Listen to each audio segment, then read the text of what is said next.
আজকের আলোচ্য বিষয় বেনজিরের কালো টাকা সাদা করার সুযোগ নেই। এই প্রতিবেদনে আমরা বিস্তারিত আলোচনা করব বর্তমান সরকারের প্রস্তাবিত বাজেট, কালো টাকা সাদা করার সুযোগ এবং সংশ্লিষ্ট বিষয়গুলি নিয়ে। আমাদের সাথে থাকুন এবং জানুন কিভাবে এসব সিদ্ধান্ত আপনার জীবনে প্রভাব ফেলতে পারে। বেনজিরের কালো টাকা সাদা করার সুযোগ নেই, এনবিআর চেয়ারম্যানের এই বক্তব্য নিয়ে শিরোনাম করেছে সমকাল। 2024-25 অর্থ বছরের প্রস্তাবিত বাজেটে বিনা প্রশ্নে 15% কর দিয়ে কালো টাকা সাদা করার সুযোগ রাখা হয়েছে। তবে পুলিশের সাবেক মহাপরিদর্শক বেনজির আহমেদের বিরুদ্ধে দুর্নীতির অভিযোগ আইনি প্রক্রিয়ার মধ্যে থাকায় তিনি এই সুযোগ নিতে পারবেন না বলে জানিয়েছেন জাতীয় রাজস্ব বোর্ডের চেয়ারম্যান আবু হেনা মোহাম্মদ রাহমাতুল মুনিম। গতকাল শুক্রবার রাজধানীর ওসমানী স্মৃতি মিলনায়তনের অর্থমন্ত্রীর বাজেট পেশ পরবর্তী এক সংবাদ সম্মেলনে এক প্রশ্নের জবাবে এনবিআর চেয়ারম্যান এই কথা বলেন। কালো টাকা সাদা করার সুযোগ দেওয়া নিয়ে নানা সমালোচনা চলছে। 15% কর দিয়ে সাবেক আইজিপি বেনজির আহমেদ তার সম্পদ সাদা করার সুযোগ পাবেন কিনা এমন প্রশ্নে এনবিআর চেয়ারম্যান বলেন, এটা তো আইনি প্রক্রিয়ার মধ্যে আছে, এই ধরনের আইন কিভাবে বৈধ হবে? ব্যাংকে টাকা আনতেই কালো টাকা সাদা করার সুযোগ। প্রধানমন্ত্রীর এই বক্তব্য নিয়ে শিরোনাম করেছে দৈনিক নয়া দিগন্ত। একই সাথে সংকটের মধ্যে বাজেট দিতে পেরে সন্তোষ প্রকাশ করেন তিনি। শুক্রবার বিকেলে রাজধানীর তেজগাঁওয়ে আওয়ামী লীগ আয়োজিত ঐতিহাসিক 6 দিবসের আলোচনা সভায় তিনি এই কথা জানান। কালো টাকা সাদা করার সুযোগ দেওয়ার বিষয়ে প্রধানমন্ত্রী শেখ হাসিনা বলেন, এখন 1 কাঠা জমি যার সেই কোটিপতি, কিন্তু সরকারি হিসেবে তারা বেচে না, বেশি দামে বেচে, কিছু টাকা উদ্ধৃত হয়, এই টাকাটা তারা গুজে রাখে। এই টাকা গুজে না রেখে সামান্য কিছু কর দিয়ে জায়গা মতো আসুক, তারপর তো কর দিতেই হবে। এটা আগেও ছিল, প্রত্যেক সরকার করে, তত্ত্বাবধায়ক সরকারও করেছে। আমরাও সুযোগ দিয়েছি যাতে টাকাটা ব্যাংকে নিয়ে আসে। অপেক্ষা করুন, মূল্যস্ফীতি কমবে 6 মাস পর। বাজেট উত্তর সংবাদ সম্মেলন নিয়ে প্রধান শিরোনাম করেছে প্রথম আলো। অর্থমন্ত্রী আবুল হাসান মাহমুদ আলী বাজেট উত্তর সংবাদ সম্মেলনে সবচেয়ে বেশি প্রশ্নের সম্মুখীন হয়েছেন মূল্যস্ফীতি ও কালো টাকা সাদা করা নিয়ে। তিনি সবচেয়ে বেশি কথা বলেছেন মূল্যস্ফীতি নিয়ে। এ সময় তিনি বলেন, কেবল আশ্বাসই দিয়েছেন। অর্থমন্ত্রী বলেছেন, মূল্যস্ফীতি নিয়ন্ত্রণের সব পদক্ষেপই নিয়েছি, আর পদক্ষেপ নিয়েছি বলেই তার 9% ঘরে সীমাবদ্ধ রাখা সম্ভব হয়েছে। এই ব্যাপারে আরও কি কি পদক্ষেপ নেওয়া যায় তাও পর্যালোচনা করেছি। অপেক্ষা করুন, 6 মাস পর মূল্যস্ফীতি কমতে থাকবে। অর্থমন্ত্রী আরও বলেন, মূল্যস্ফীতির চাপ মানুষের উপর না পড়ার জন্য তিনি কমিয়ে রেখেছেন বাজেটের আকার। কোনো দৃঢ় পদক্ষেপ নেই মূল্যস্ফীতি মোকাবেলা, নিম্ন রিজার্ভ সিপিডি।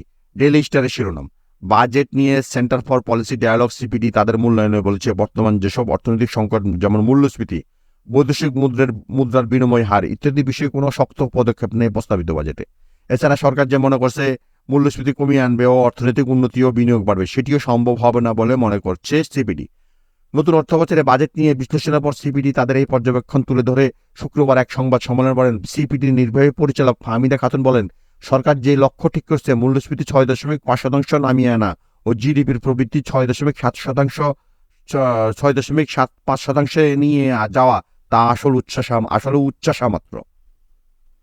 মে মাসে 3 বছরে সর্বোচ্চ রেমিটান্স এলো, রিজার্ভের ক্ষয় থামেনি। বণিক বার্তার প্রধান শিরোনাম এটি। খবরটিতে বলা হয়েছে, দেশের বৈদেশিক মুদ্রার রিজার্ভ সমুন্নত করতে নানামুখী উদ্যোগ চলমান রয়েছে 2 বছর ধরে।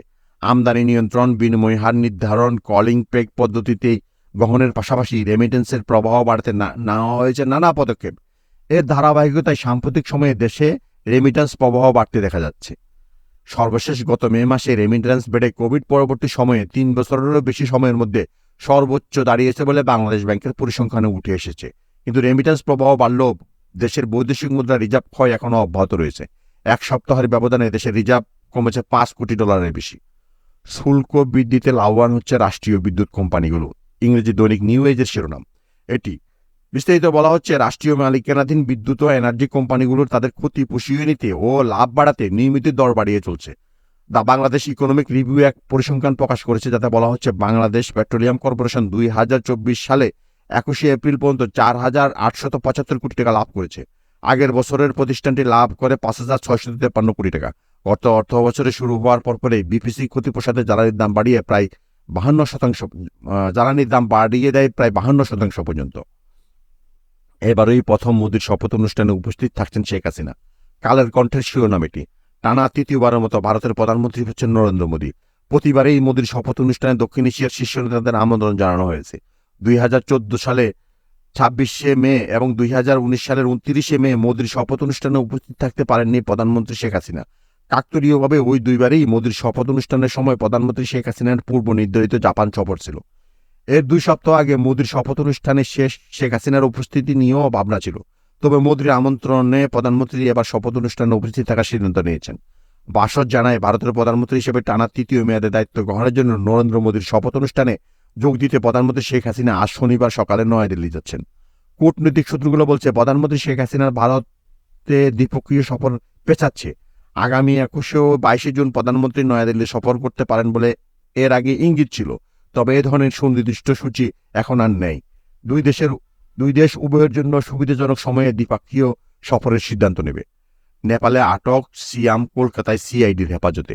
এমপি আজিম হত্যাকাণ্ড নিয়ে ইত্তেফাকের খবর এটি। এতে বলা হচ্ছে ঝিনাইদহ 4 আসনের সংসদ সদস্য আনোয়ারুল আজিম আনার হত্যাকাণ্ডের মূল হোতা আখতারুজ্জামান শাহীনের সহযোগী নেপালে আটক সিয়ামকে হেফাজতে নিয়েছে কলকাতা গোয়েন্দা পুলিশ সিআইডি। শুক্রবার 7 জুন দুপুরে Dhaka metropolitan police commissioner Habibur Rahman সাংবাদিকদের এই তথ্য জানান। তিনি বলেন, অভিযুক্ত সিয়াম নেপালে পালিয়েছিলেন। তাকে নেপাল পুলিশ আটক করে। কলকাতার সিআইডি তাকে হেফাজতে নিয়ে জিজ্ঞাসাবাদ করছে। সম্প্রতি আনোয়ারুল আজিম আনারের হত্যাকাণ্ডের ঘটনায় অন্যতম সন্দেহভাজন মোহাম্মদ সিয়াম হোসেনকে নেপালে আটক করা হয়। আটক সিয়াম আজিমের লাশ গুমে জড়িত বলে ধারণা করা হচ্ছে।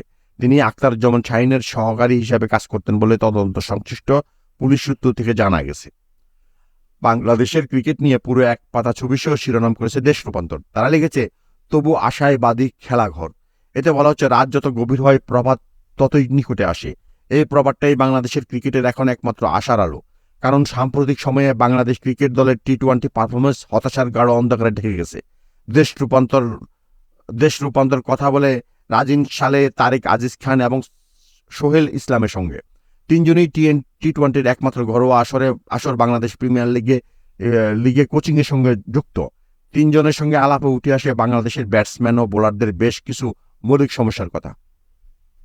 17 জুন পবিত্র ঈদুল আজহা। আজকের পত্রিকার খবরে বলা হচ্ছে, বাংলাদেশের জিলহজ মাসের চাঁদ দেখা গেছে। 17 জুন পবিত্র আজহা উদযাপিত হবে। জাতীয় চাঁদ দেখা কমিটি আজ শুক্রবার সন্ধ্যায় এক বৈঠকে এই সিদ্ধান্ত নিয়েছে। কমিটির সভাপতি ও ধর্ম বিষয়ক মন্ত্রী মোহাম্মদ ফরিদ হক খান এক বৈঠকের পর সাংবাদিকদের এই তথ্য নিশ্চিত করেছেন। বাংলাদেশে 3 শিশুর 2 জনই সুষম খাদ্যের সংকটে। ইউনিসেফের এই তথ্য নিয়ে শিরোনাম করেছে দৈনিক সংবাদ। এতে বলা হয়, বাংলাদেশে 5 বছর কম বয়সী 3 বছর শিশুর মধ্যে 2 জন সুষম খাদ্যের সংকটে রয়েছে। আর 5 বছর কম বয়সী প্রতি 5 জন শিশুর মধ্যে 1 জন সুষম খাদ্যের তীব্র সংকটের মধ্যে বাস করে, যারা দিনে মাত্র 1 বা 2 বার খাবার খেয়ে বেঁচে থাকে। পর্যাপ্ত পুষ্টি নিশ্চিত করার জন্য ন্যূনতম যে 5 ধরনের খাদ্য সংগ্রহের সুপারিশ ইউনিসেফের বিশ্ব সংস্থা করে, বাংলাদেশে প্রায় 1 কোটি শিশু তা থেকে বঞ্চিত। শৈশবকালীন খাদ্য সংকট, প্রারম্ভিক শৈশব পুষ্টি বঞ্চনা শীর্ষক ইউনিসেফের নতুন এক প্রতিবেদনের তথ্য এটি।